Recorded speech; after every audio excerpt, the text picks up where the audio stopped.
Can you loan me $5? I haven't eaten in 3 days. Mom said, leaving me stunned. What did that mean? I was confused. I will not lend it. No way. Next to me, Jackson, shaking and wide-eyed, erupted in anger. How can you not lend just $5 when she hasn't eaten anything? Jackson calmed down at my words, returning to his usual gentle demeanor. I'm sorry about earlier. What I meant was, I won't be financially supporting Tristan anymore, he explained. I understood where Jackson was coming from. He must have thought it would be strange if Tristan was exploiting Mom. My name is Alyssa. I'm a 55-year-old housewife.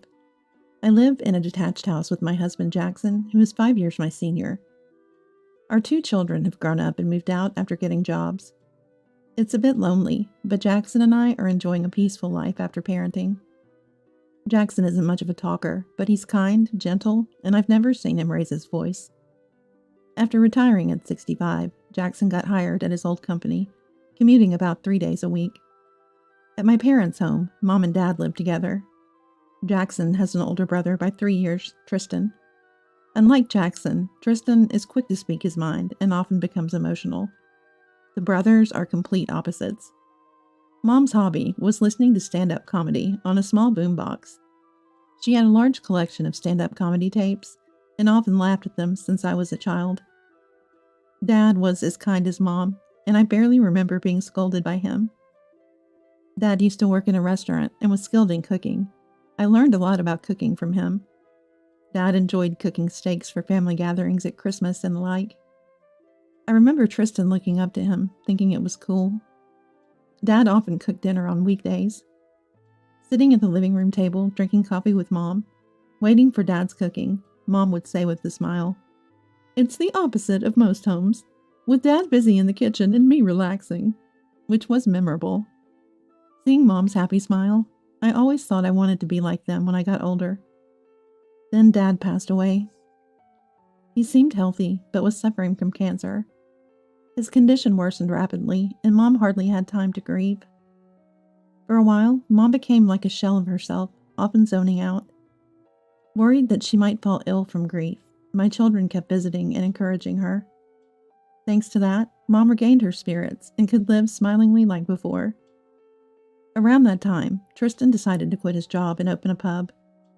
Perhaps influenced by my dad, who was a chef, Tristan is easily influenced. Maybe he thought Dad's knife skills were cool. The family opposed his decision to go independent in a not-so-great economic climate. Jackson was against it too. Tristan's selfish nature meant he would likely fail if he went out on his own, we thought.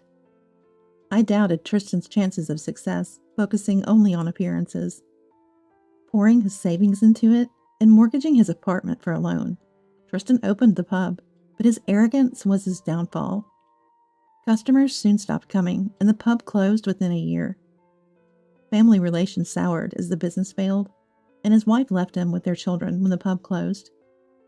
Tristan lost his family and apartment, leaving him with nothing but debt. Homeless, Tristan turned to my parents' house. While everyone blamed Tristan, only my mom was kind to him. "If you have nowhere to live, you can stay with us," she offered, suggesting they live together. I was more worried than opposed. I could easily imagine Mom being troubled by Tristan's selfish and headstrong nature. Jackson shared my concerns, but to Tristan, it was as if luck had finally turned his way, and he moved in regardless. Looking back, this kindness would lead to unfortunate outcomes. Tristan, now living at my parents' house like a parasite, spent his days doing nothing in particular, just lazing around. Whenever I visited Mom, he was often lying on the sofa with a beer in one hand and a horse racing newspaper in the other. It seemed Tristan had become entirely too comfortable staying at my parents' home. After a while, Tristan got remarried without consulting or even informing us beforehand. As he began to live with Mom in my childhood home, his new wife, Abigail, was 9 years his junior, known for her flashy makeup and long nails. I met her once. She had a loud voice and was quick to speak her mind. I was worried about how Abigail's assertive personality would mesh with Mom's, wondering if they could get along. Abigail worked at Tristan's favorite bar and shared his interest in horse racing, which is how they got close. Tristan said she showed him how to enjoy life, though his idea of enjoyment was questionable. One rare occasion, Tristan and Abigail visited our home. They were job hunting without success and asked for a loan until they could find employment.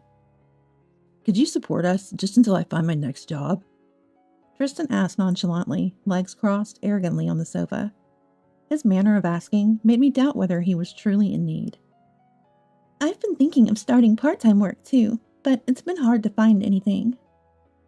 Abigail's tone was humble, yet something seemed off. I also noticed the expensive brand-name bag Abigail carried, which bothered me.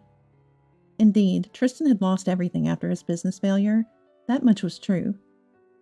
All right, we'll help, but please make an effort to find work. Jackson must have had his reservations, but decided to support Tristan, his only brother. Like Jackson, I too thought it was best to support Tristan. We decided to provide Tristan and his wife with $2,000 a month for living expenses, money we had saved for our retirement, choosing to give it without mentioning anything. I believed this bad situation wouldn't last forever. Jobs would be found, the need for financial support would end, and they might even start repaying us, I hoped. In hindsight, my optimism was perhaps too great. A year passed without a word from Tristan and his wife. Unable to bear the lack of communication any longer, we decided to visit their home. No answer came from ringing the doorbell for a while, until Abigail finally responded, but only through the door, refusing to open it. It's really inconvenient when you just show up without warning. You should at least call ahead. It's rude. Abigail snapped, not bothering to open the door. Even as I insisted on being let in, she refused. We're busy right now, was all she would say. That day we left, defeated by Abigail's persistence. What concerned me more than the money was Mom. I would later regret not insisting on entering their home that day. A shocking event occurred just a few days after our visit to Tristan's. That day, a hurricane was passing through, with heavy rain and wind lashing outside. We had closed the shutters early and were hunkered down at home. Deep into the night, startled by the rain and wind hammering at the shutters, the doorbell rang repeatedly. Ding dong! Ding dong! Ding dong! Ding dong! Wondering what was happening, I decided to check on it, thinking it might be Tristan. Looking through the doorbell monitor, I saw Mom, drenched in the rain. Alyssa, help me! Mom pleaded through the doorbell. Rushing to the door, Jackson and I opened it to find Mom soaked, hair a mess from the storm covered in grass and leaves, wearing sandals with her feet full of small cuts. Can you loan me $5? I haven't eaten in 3 days, Mom said, leaving me stunned. What did that mean? I was confused. I will not lend it, no way. Next to me, Jackson, shivering and wide-eyed, erupted in anger. I was at a loss for words at Jackson's firm refusal. Mom shrank back at Jackson's overly stern tone. She looked like she might collapse at any moment. It was the first time I saw Jackson so angry, raising his voice. I couldn't hold back and retorted to Jackson. How can you not lend just $5 when she hasn't eaten anything? Jackson, jolted by my words, returned to his usual calm demeanor. Then, with tears welling up, he let Mom into the house.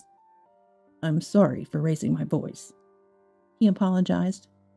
Mom entered, looking bewildered, and took a seat on the living room sofa. I handed her a bath towel to prevent a cold, given her drenched state. Taking a good look at Mom again, I saw she had become thin. Her once full hair, now sparse and thin. Her fingers skeletal. What had happened to Mom? I was filled with questions. Jackson spoke to Mom gently, apologizing again. I'm sorry about earlier. What I meant was that we won't be financially supporting Tristan anymore. I understood Jackson's feelings. He probably thought it wouldn't be odd if Tristan was exploiting Mom. But right now, my concern was Mom. Mom, are you okay? Mom remained silent, looking down. Mother-in-law, how about you stay with us for a while? Mom stayed silent. Has Tristan said something to you? After a long look at Jackson, Mom slowly started to speak. But you are all bothered by me, right? You hate me, don't you? Confused by Mom's inexplicable words, Jackson and I exchanged puzzled looks. Why would she think that? Mom continued, looking at us sternly. You and Jackson have come to hate me. That's what Tristan told me. What are you talking about? That's not true at all. I couldn't help but respond. There's no way we would hate our beloved Mom. Mom began to cry, sobbing.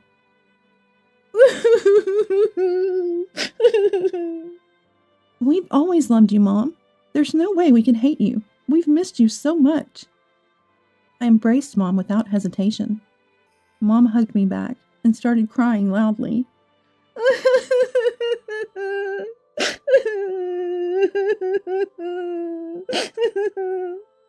She talked about trying to leave the house in the middle of the night like a sleepwalker, wanting to see me. Since then, she was tied to the bed, unable to move. Not allowed to go to the bathroom. She was left with diapers by the bed. She was only untied for using the toilet, eating, and doing house chores. Mom's meals were limited to oatmeal, only twice a day. Tristan and Abigail constantly fed her lies about Jackson and me, claiming we had abandoned her, always hated her, piling up falsehoods.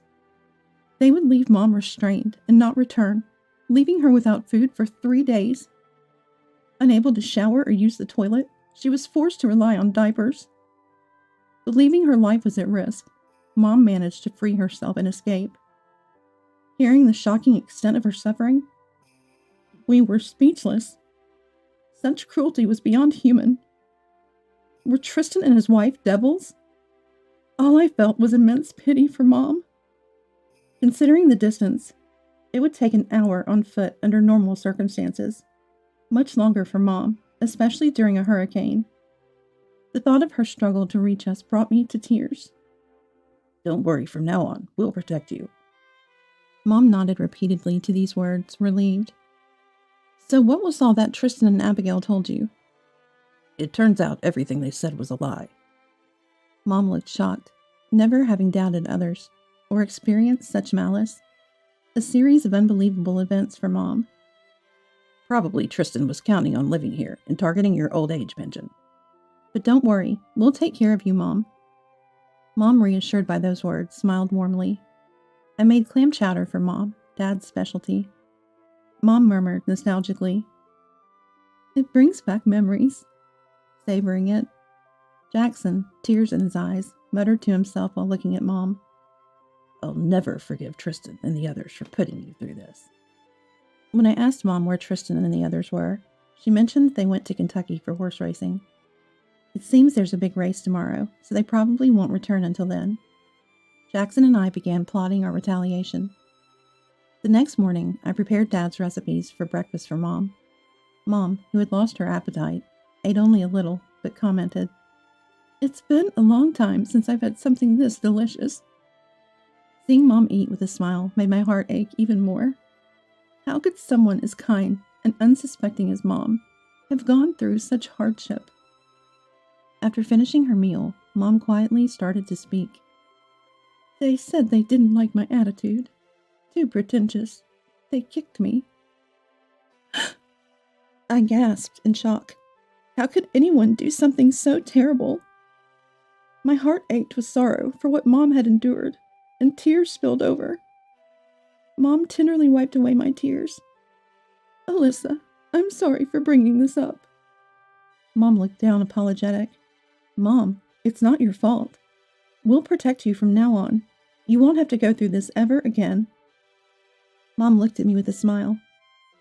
I returned the smile to Mom. After breakfast and calming down, I took Mom, who had showered, to the hospital. The diagnosis revealed severe malnutrition and dehydration. Given her age, hospitalization was advised, so Mom was admitted for a few days. No other illnesses were found, and she could be discharged soon once her nutrition improved. However, the doctor, after examining Mom, asked about her living situation in a stern tone. I detailed the circumstances Mom was in. The doctor suspected I might be abusing her. After my explanation cleared up the misunderstanding, the doctor smiled and said they would contact social services. Abuse was strongly suspected. This was exactly what I had hoped for, so I readily agreed. Soon, a social service agent arrived and discussed Mom's diet, confinement, and the violence she suffered. Mom's body had bruises all over. The agent, shocked by the severity, said they would consult with the police. Watching Mom sleep peacefully, I regretted not noticing sooner and visiting her, my tears streaming down my face. Mom, I promise we won't forgive them. They will pay for this. I gripped my mom's frail hand tightly. Mom woke up and smiled at me. When you go to my house, please bring the boombox and the stand-up comedy tapes, all of them. Those were Mom's favorites. I nodded firmly. The next morning, Jackson and I headed to Tristan's family home. My anger surpassed my sadness. But Jackson was even angrier than I was. We thought no one was home when our doorbell presses went unanswered, so we were about to leave when a sleepy voice finally responded. Knowing Tristan and the others were inside, we used the key we had to open the front door and entered. Abigail, surprised to see us in the living room. "What are you two doing here all of a sudden?" exclaimed. When I confronted Abigail with, "What's wrong with the children visiting their parents' home?" she hesitated, saying, "Well, it's not that, but..." trailing off. Looking around the house, it was overflowing with trash, and the smell of rotten food hit my nose. The floor felt sticky. "Such a mess. When do you ever clean up?" Jackson asked in astonishment. Tristan, lying on the sofa, clicked his tongue at us. "That old lady doesn't clean up," Tristan mumbled, to which Jackson sharply responded, "Hey, you had mother-in-law take care of even the trash." Jackson glared at him with piercing eyes. Tristan covered his mouth, realizing his mistake, and left the living room. Jackson hurled words at Tristan as he walked away. "Your breath smells like alcohol. Have you been drinking all night?" I took another look at Abigail. Abigail's hair was disheveled. Her shirt was stretched out at the neck, revealing her undershirt. Her makeup seemed not fully removed, with black smudges around her eyes. Noticing my scrutinizing gaze, Abigail, perhaps embarrassed, looked down with a sour expression. "When you visit someone's house, it's common courtesy to call ahead. It's annoying otherwise." Abigail picked up a barely smoked cigarette from the ashtray and lit it. "So your idea of normal is sleeping past noon without cleaning?" Abigail was at a loss for words. As Abigail struggled to respond, Tristan came back shouting loudly, "Hey, where'd that old lady go?" He must have just realized the bed was empty. "We're taking care of her. She was in such bad shape nutritionally that we had her admitted to the hospital. A little later, and it could have been life-threatening." I exaggerated a bit about Mom's condition. Tristan glared at Abigail. "That's what I said. You went too far." Abigail, fed up, retorted to Tristan, "You're the one who said to tie her up because she's noisy at night." "Besides, it's her fault for not helping out around the house, even though we feed her." Listening to them start insulting each other, I felt an unbearable anger. "Mom hadn't eaten for 3 days, and she had no money at all. It's too much." "It can't be helped. Tristan doesn't work, so we have no income. We're saving money." Yet Tristan and Abigail looked well-fed and had healthy complexions, with fat around their bellies. "Despite that, you two are fat and look healthy." "And where have you been these past few days?" "Wherever we want to be." Abigail turned sullen and evasive. Jackson picked up a horse racing newspaper nearby and threw it at Tristan. "You were at the horse races in Kentucky. We already know." Tristan scratched his head, looking uncomfortable. "Well, that's, Seeing Tristan and Abigail's unrepentant, parasitic way of life, stealing from others, filled me with anger and tears. While Mom was wasting away, you two didn't work, living off the money we sent and Mom's old age pension, going out and about.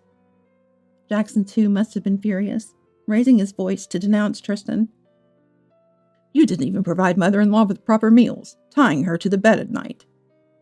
According to Mom, Tristan and Abigail had been living a slothful life, squandering the money Jackson sent and Mom's old age pension on drinking, gambling at horse races and casinos.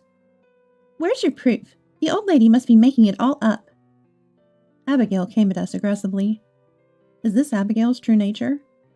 Reluctantly, I decided to present the evidence. I brought the boombox Mom cherished from the bed she had been sleeping in to the living room. In the living room, I inserted a stand-up comedy cassette tape into the boombox. Why? How does stand-up comedy prove anything? Gonna teach us a lesson, comedian? Tristan and Abigail looked at me with a sneering smile. I pressed the play button regardless.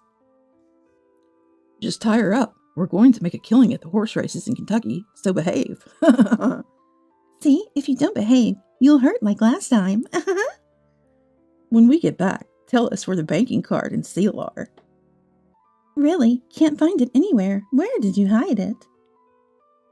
What came out of the boombox wasn't stand-up comedy, but an audio recording of Tristan and Abigail abusing Mom. Mom had recorded the abuse over the stand-up comedy tapes. That's why she wanted them brought to her. Hearing this recording, Tristan and Abigail collapsed to their knees, as if all strength had left them. Was this what Tristan called the joy of life?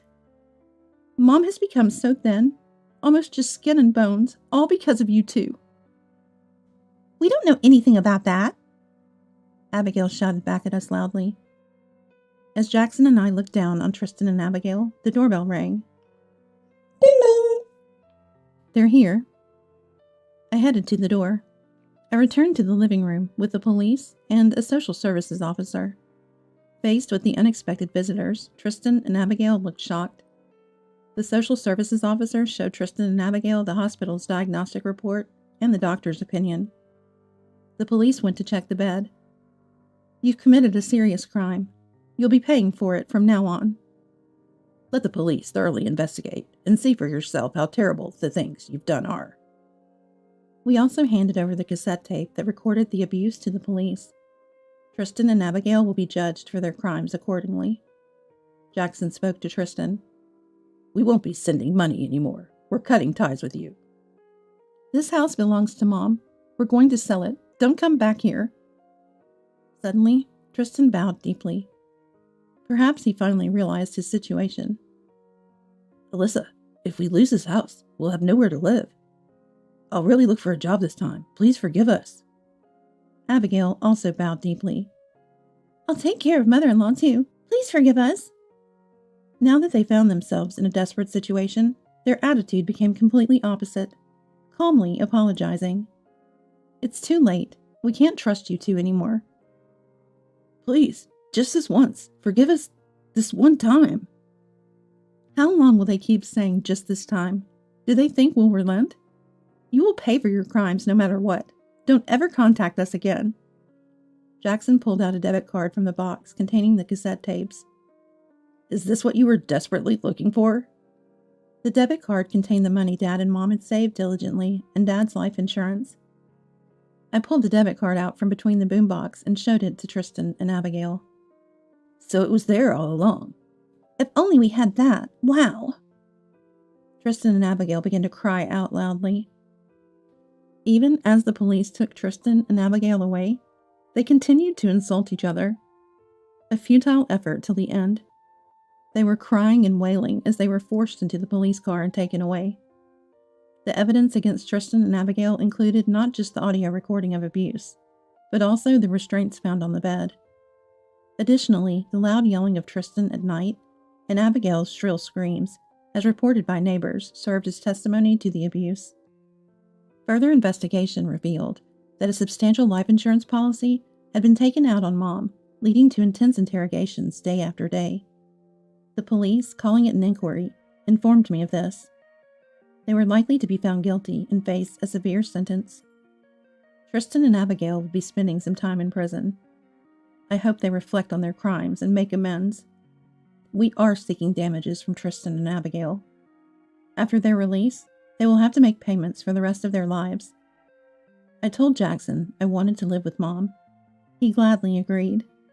Yeah, let's live with Mother-in-law. We decided to consult with Mom and use the money from selling the house for renovations. Although Mom, Jackson, and I are getting on in years, it's the start of a new chapter in our lives. It feels exciting. Mom seems excited too, smiling as she says, "A bigger kitchen would be nice," discussing the house layout with the architect. Our peaceful days continued until our eldest son's wife announced her pregnancy. She wants to raise the child at home after giving birth. Her parents are on an overseas assignment, so they've turned to us for support. For me, it's my first grandchild, and for Mom, her first great-grandchild. So our quiet days will be put on hold for a while as we embark on these busy days ahead. Someday, I want to ask Mom, do you think Jackson and I have become a couple like you and Dad?